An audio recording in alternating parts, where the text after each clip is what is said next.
Yo les pangolins, comment ça va? 24e jour de confinement, 24e vlog, c'est quand même assez chiant lorsque tu fais une vidéo par jour en plus de 20 minutes et que tu produis beaucoup de contenu, de voir qu'elle est même pas encore en ligne, que en fait elle est déjà blacklistée par YouTube. Malgré le fait que j'évitais de mentionner sous la vidéo Covid-19, coronavirus, maladie, voilà, j'essayais d'éviter les mots-clés qui me supprimaient ma monétisation de vidéo. Je viens de recevoir un mail de YouTube, donc je voulais vous montrer. Là, ils expliquent qu'il est fort possible que quand on parle du Covid-19, nos vidéos sont démonétisées. Et donc là, ils donnent des exemples de vidéos type démonétisables. Contenu éprouvant, vidéo de personnes visiblement souffrantes du Covid-19. Information médicale erronée. C'est-à-dire en gros, si on dit des conneries sur le Covid-19, c'est blacklisté. Et alors là, je me suis dit, mais quel type de conneries? Alors là, ils me font rire parce que du coup, on voit qu'ils sont pas du tout pour la théorie du complot. Un ou plusieurs gouvernements ont créé ce virus pour s'en servir comme arme biologique. Là, ils mettent des exemples de titres. Hein. Des entreprises ont créé le virus. Le Covid-19 se répand via la 5G.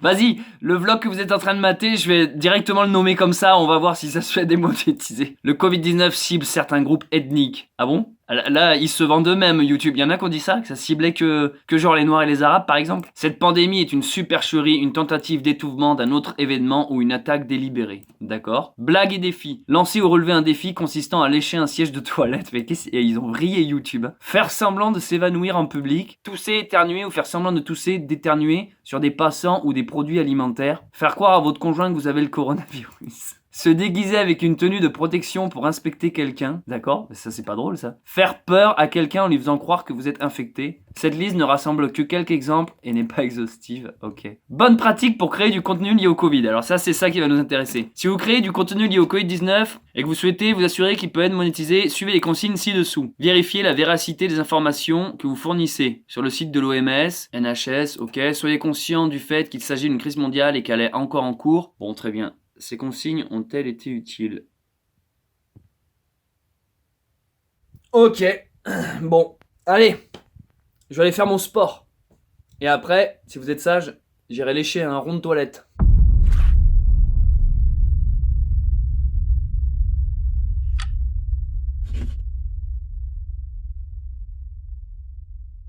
C'est parti pour un peu de sport. On va courir sans dérogation, très important. Généralement, je fais mon sport avant ma douche. Ça, c'est ce qu'on appelle de la logique. Sinon, c'est qu'on est con. Non, ce que je veux dire par là, c'est que là, il est déjà bien tard. Il est déjà, genre, je crois, 15h, un truc comme ça.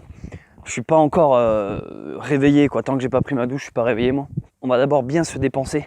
Et j'ai plein de trucs à vous parler dans cette vidéo d'aujourd'hui. Donc voilà, je vais faire un premier running. Et quand j'aurai trouvé un petit coin posé, on causera, vous et moi.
Yo les confinés, après le sport, le réconfort. Avoue t'es jaloux.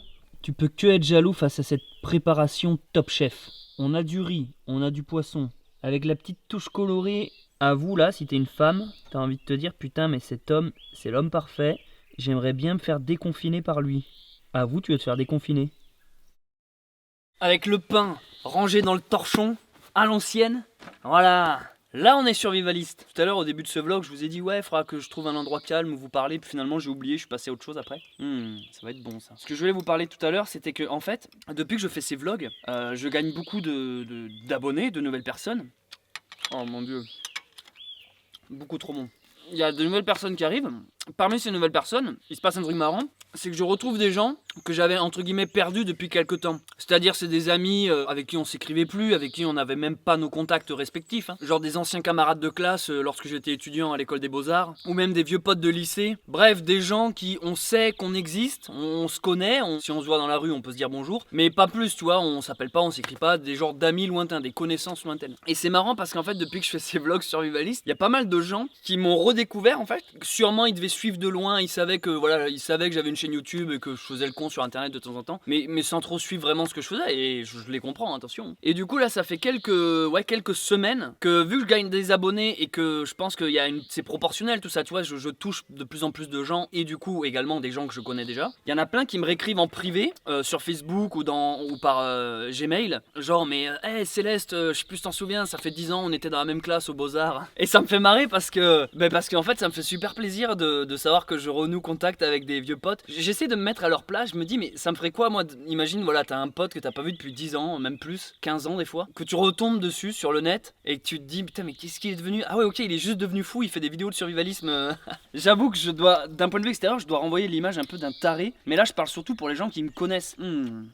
Trop bon. Je parle surtout pour les gens qui me connaissent, c'est-à-dire que dans l'eau je parle les amis proches, la famille et du coup maintenant les amis lointains. Je parle pas des inconnus, des gens que je ne connais pas du tout. En fait ce qui est très étrange, c'est que quand on fait le con sur internet, quand on s'exhibe, quand on s'expose, moi j'ai vachement plus de facilité à m'exposer et à m'exprimer, à être libre, quand je sais que ça s'adresse à un public que je ne connais pas, à des inconnus. Parce que derrière je m'en fiche du jugement, c'est-à-dire que j'ai 40 000 abos là, je pourrais faire me balader à poil devant 40 000 abos, en fait je m'en fiche du retour qu'ils peuvent avoir sur moi, qu'ils soient positif ou négatif. Enfin, je préfère qu'il soit positif que négatif.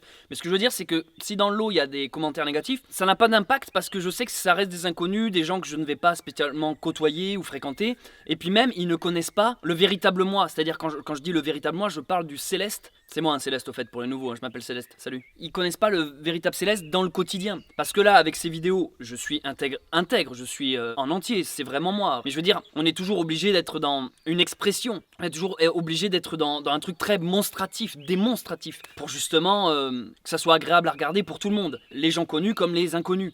Si tu veux, on peut pas faire une vidéo juste remplie de private jokes où il y aurait juste les proches qui comprendraient les références. Non, on est obligé de faire des vidéos un peu plus générales. Et donc ce que je veux dire, c'est que face à des inconnus, s'exhiber comme ça finalement ou se mettre à nu, j'y arrive plus facilement. Alors que maintenant que je sais que dans le lot, il y a de plus en plus de proches qui me regardent, je vais pas dire que ça me bloque, mais c'est différent, ça a une autre saveur parce que derrière, c'est pas pareil. Là pour le coup, j'aurais plus d'appréhension dans le quotidien. Parce que derrière, la personne me connaît pour de vrai, donc elle sait très bien ma logique, mon raisonnement, mon cheminement artistique. Et on se sent un peu plus déstabilisé quand en fait les gens connaissent nos ficelles, on va dire. Je sais pas si vous comprenez ce que je veux dire. En fait, je vais reprendre cet exemple d'un pote à moi avec qui je faisais du théâtre d'impro. Voilà, on faisait du théâtre ensemble, tout allait bien. Et il m'avait expliqué qu'il avait vraiment un problème, un truc qui le bloquait. C'est qu'en fait, lorsqu'on faisait de la représentation face à un public, lorsqu'on était sur scène, si dans la salle c'était que des inconnus, il était très libre, il arrivait à faire le con, bref, il faisait du théâtre d'impro quoi. Mais il suffisait qu'il sache que dans la salle, il y ait une personne qu'il connaît, que ça soit un ami, un proche, de la famille, ce que vous voulez, une personne, ça le bloquait littéralement. C'est-à-dire que vraiment, il perdait ses moyens. Et moi, en fait, je me rends compte que ça me fait exactement pareil avec la vidéo. En fait, quand je sais derrière que c'est des gens que je connais qui regardent, ça bloque et voilà, parce que si vous voulez, là, je fais des trucs survivalistes, je vous fais marrer, on se marre, bon, c'est cool. J'essaie de faire passer le temps du confinement pour moi plus rapidement et également pour vous en vous proposant une vidéo tous les soirs. Mais si vous voulez, je sais que dans le lot, il y a des gens qui me connaissent, qui connaissent le Céleste intime. Et ouais, c'est bizarre parce qu'ils doivent vraiment se dire putain, mais l'autre il part dans tous les sens. Enfin, je sais même pas en fait, je sais même pas ce qu'ils se disent, mais voilà, c'est particulier. Mais bon, la bonne nouvelle, c'est que j'ai renoué contact avec des gens que j'avais pas vu depuis longtemps. Donc ça fait plaisir. C'est encore meilleur quand c'est froid, dis donc. Après, j'ai aussi l'expérience qui fait que ça fait plus de 8 ans que je suis sur YouTube. Et à l'époque, la chaîne s'appelait pas Bunker Sauvage, elle s'appelait Super Infini. C'était une boîte de production de vidéos. En gros, je faisais des vidéos sous la marque Super Infini. Et en fait, les gens, vu qu'ils sont un peu cons, les gens de manière générale, ils comprenaient pas que moi c'est Céleste et que ma boîte de prod s'appelait Super Infini. Du coup, ils m'appelaient Super Infini. Tu vois, c'est comme si tu voyais Norman dans la rue, tu fais hey, Norman fait des vidéos. Tu vois, que tu dis son nom complet. Tu vois ce que je veux dire? C'est comme si que tu bossais à Carglass et qu'on t'appelle plus Thomas, mais on t'appelle hey Carglass. Tu vois ce que je veux dire? Il y a un problème quoi. Pour moi, c'était du même niveau que m'appeler YouTube quoi. Hey YouTube. Et en fait, les gens qui te connaissent, souvent en pensant te faire plaisir, ils t'appellent Super Infini. Ils vont t'appeler par ton nom d'artiste ou ce que tu fais en fait. Et en mode parce que c'est le seul truc où ils ont un repère potentiel. Donc ils vont venir te voir en pensant te faire plaisir. Genre hey Super Infini, ça va? Alors toujours sur YouTube? Et parce qu'en fait c'est le seul truc, c'est la seule nouvelle qu'ils ont eu de toi en fait. Et le pire c'est quand ils disent ça, ils pensent te faire plaisir parce que c'est une manière de dire t'as vu, je regarde ce que tu fais, je m'intéresse à ce que tu fais et tout. Mais en fait c'est chiant parce qu'ils comprennent pas que quand t'es sur YouTube, t'es avec un public, t'es avec des inconnus, tu crées du contenu, tu crées de l'art en fait. Et après quand tu es en dehors de ça, tu sors de ce monde-là, t'as envie justement d'avoir une vie normale, une vie quotidienne, d'être avec tes proches, ta famille, tes amis. T'as pas envie que eux, à chaque fois, te ramènent à ça, au boulot. En fait, il faut à un moment donné savoir séparer les trucs et respecter la limite de l'artiste ou un moment où il est en train de créer et ça sert à rien de lui rappeler sans cesse ah c'est toi qui chantais sur scène tout à l'heure, ah ouais. Et en plus souvent j'ai remarqué ces gens qui sont proches en voulant bien faire sont souvent maladroits et tu sais il y a presque du mépris derrière. Genre alors, toujours sur YouTube. Mais tu sais derrière ils sont quand même curieux en mode mais comment tu as envie, qu'est-ce qui se passe, mais c'est un vrai boulot ou pas? Donc là je sais que dans le lot il y en a ils vont se reconnaître, ils vont se dire putain l'enculé il est en train de parler de moi. Bah ouais du coup je parle de toi. Ouais en fait ça m'a toujours saoulé quand on me résume à ça en fait. Alors regarde ça serait une fois, c'est cool. Mais quand c'est 10 tout le temps et que le mec en plus pense être le premier à te faire la blague, t'es là genre ta gueule. En fait on va partir sur un ta gueule, voilà. Parce que ces gens-là ce qu'ils comprennent pas c'est que quand t'as envie d'être avec eux, c'est pour être dans un autre rapport. Moi je suis dans un rapport d'échange, j'ai envie de m'intéresser à la personne, voilà, qu'il y ait une discussion, qu'il y ait un dialogue, j'ai pas envie que tout soit égocentré, tu vois. Qu'on me parle de moi, de YouTube, de mes vidéos, de ce que je fais dans la vie, tu vois, au bout d'un moment j'ai envie qu'on décentre l'attention. Parce que j'ai conscience que sur YouTube, vous êtes sur ma chaîne, vous êtes sur mes vidéos, c'est du 100% moi, c'est très égocentrique YouTube. Être vidéaste, s'exposer, c'est égocentré, en plus, encore plus quand on fait du vlog et qu'on raconte sa vie. Donc si tu veux, des fois, moi j'aime bien justement après, quand je sors de ça, que je revais dans un milieu réel, me faire beaucoup plus discret, arrêter d'attirer l'attention sur moi. Surtout que je sais qu'on dirait peut-être pas, mais dans la réalité, je suis quelqu'un d'assez réservé et timide. Et un niaou. Tu me fous dans une soirée avec un groupe de gens, je suis pas là à faire moi je, je suis sur YouTube, j'ai des abonnés, je fais des vidéos. Non, tu vois, je suis plutôt assez réservé, tranquille, j'écoute les autres, bref, je fais connaissance. Et du coup, c'est pour ça que quand j'ai un pote qui arrive là-dedans et qui me ramène à ça, genre alors, Super Infini, tu vois, insupportable. Ouais, voilà, bref, je voulais juste dire ça. Et l'autre truc, je voulais juste te dire pour conclure, non, niaou, même pas en rêve. Dans un vlog précédent, j'avais fait un petit sondage pour vous demander si vous préfériez quand je fais que du survivalisme ou quand je raconte un peu ma vie. Et en fait, dans les votes, dans les résultats des votes, une énorme majorité écrasante de les deux. Voilà, vous avez répondu les deux. Il y a eu très peu de personnes qui ont répondu qui voulaient juste du blabla. Il y en a eu un tout petit peu qui ont voulu que du survivalisme. Mais vraiment, la grande majorité, c'était on veut les deux, quoi. On veut des vlogs, du survivalisme, on veut que tu fasses le con, que tu parles. Un commentaire qui m'a touché, c'était en fait, ce qui est intéressant, c'est qu'il y a le survivalisme en fil rouge, en direction. Mais à côté de ça, en fait, ce qui fait l'originalité, c'est justement ta personnalité, le fait que tu parles, que tu exposes tes points de vue sur telle ou telle chose. Bon, bref, ça m'a fait vraiment chaud au cœur de lire tout ça. Donc, tant mieux si ma personnalité et mon franc-parler vous font marrer. Ça me fait très plaisir et puis ça me facilite la tâche parce que les amis, sortir un vlog par jour, et ben sachez qu'on n'a pas toujours quelque chose à dire. J'ai pas toujours un truc de survivaliste à vous montrer ou même un opinion à exposer. C'est un peu comme quand t'es dans une conversation ou avec quelqu'un que t'as pas vu depuis longtemps, tu parles, tu racontes ta vie, puis à un moment donné t'arrives en fin de sujet, t'es là genre en fait on n'a pas toujours quelque chose à se raconter, on n'a pas toujours un truc à dire. Des fois ça fait du bien aussi d'être un peu dans le silence, dans le repos. Et en fait ça me fait un peu ça avec les vlogs. À force de filmer, de vous montrer des trucs dans la forêt, dans la nature, parler, de m'exposer, tout ça, et ben c'est cool, mais il y a des jours où j'ai juste rien à dire. Donc j'allume la caméra et je suis là genre putain mais en fait j'ai rien à parler quoi. Et franchement je préfère faire un vlog très court plutôt que de parler pour brasser de l'air et faire du vent quoi, et dire de la merde. Ça m'arrange que vous ayez voté les deux, c'est-à-dire survivaliste et blabla, parce que je me dis que quand j'ai pas une idée de sujet, par exemple dans le survivalisme, je pourrais au moins raconter une anecdote ou une connerie qui m'est arrivée, et vice versa, le jour où j'ai rien à raconter, d'anecdotes intéressantes, je pourrais orienter la vidéo sur un truc tuto survivalisme. Comme vous pouvez le voir là je suis en train de manger du poisson On fera une vidéo pêche. Comment fabriquer une canne à pêche et comment aller à la pêche. On en fera une. Une tarde de la faire, ça va être génial. En plus, dans mon coin, là, dans mon secteur, ils ont fait des lâchers de truites. En gros, les lâchers de truites, c'est des truites d'élevage qu'ils foutent dans les rivières. Parce que c'est le moment de l'année où tous les pêcheurs vont venir. Sauf que ce qui est marrant, c'est que vu qu'il y a eu le confinement, ils ont fait des lâchers de truites. Après, il y a eu le confinement. Donc ça fait qu'il y a plein de truites dans les rivières qui n'ont pas été capturées, qui vont se reproduire. Donc il va y avoir trop de poissons, ça va être génial. Une tarde de vous montrer ça. Bref, allez, je continue de bouffer. A plus les gens.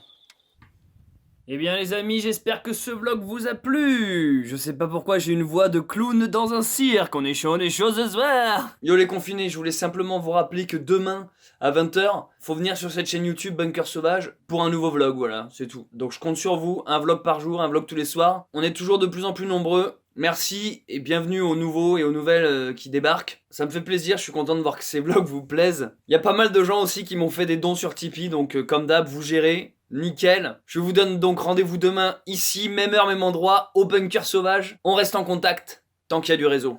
Allez, ciao.